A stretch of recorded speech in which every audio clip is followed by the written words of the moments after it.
Good morning.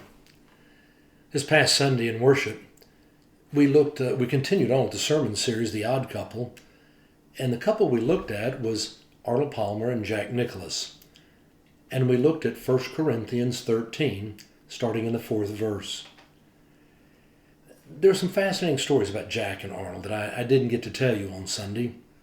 And one of my favorite stories was about how Jack Nicklaus was 14 years old. He was living in Ohio, and he was going to be playing in the Ohio Amateur State Golf Championship. He was already really good. And it was on Tuesday before the championship, he was out playing a round of golf in the rain. It was pouring down rain. But he wanted to be practicing, he wanted to tune up his game, and so he went and played the round of golf in the pouring down rain. He was the only one out there. But when he came in, he noticed there was a person over on the driving range. They had a 9-iron. He stood there and watched this person hitting the balls. He said he had forearms like Popeye.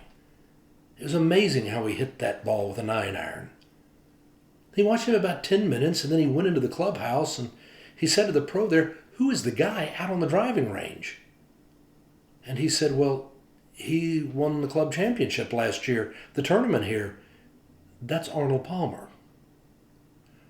The first time Jack Nicklaus ever saw Arnold Palmer was after he got through playing a round of golf in the pouring rain, only person out there, and Jack Nicklaus was out on the driving range, the only person out there.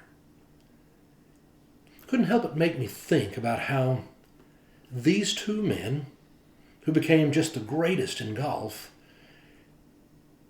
well, they, I'm sure, had natural talent, some gifts given to them by God, but you never underestimate just how hard they worked to develop those talents.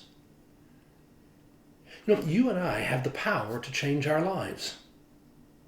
If you don't want your life the way that it is, you can do something about it.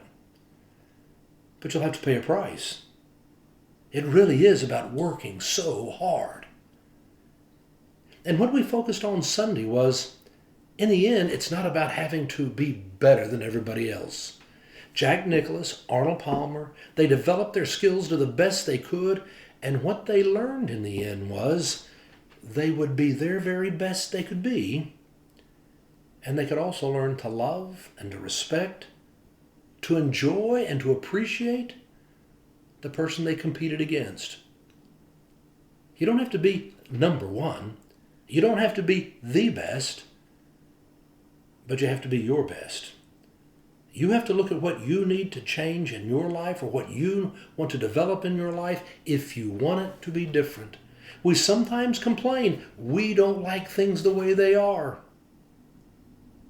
Then are you going out there in the rain to play that round of golf? Or to keep hitting that practice ball? You and I can change our lives. God is going to lead us into the future, giving us hope and strength. We just have to be willing to get up and go play around in the rain. I hope you have a great day.